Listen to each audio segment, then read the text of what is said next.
ኮሎኔል ሳንደርስ ይባላል።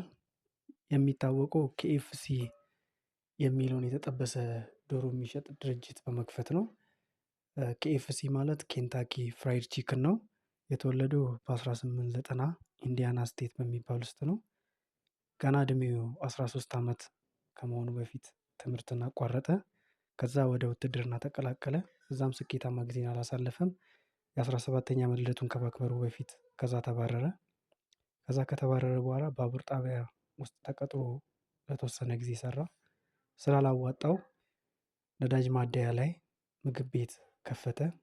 እዛም አላዋጣውም። እንዲህ እያለ እያለ 1956 ማለትም እድሜው 66 ዓመት ሲሞላው የጡረታ ገንዘብ ስለፈለገ KFCን ይሰራበት የነበረው ምስጢራዊ ቅመም ለምግብ ቤቶች ይፋ በማድረግ ከእያንዳንዱ የዶሮ ሽያጭ 5 ሳንቲም ተዋዋለ ለማግኘት ተዋዋለ። ይህንንም ከተዋዋለ በኋላ በሚገርም ሁኔታ በ66ኛ ዓመቱ ጀምሮ እስከ 73ኛው ዓመቱ ድረስ ስኬታማ ጊዜን አሳለፈ። ከዛ በ73ኛ ዓመቱ KFCን በ2 ሚሊዮን ዶላር ሸጠ።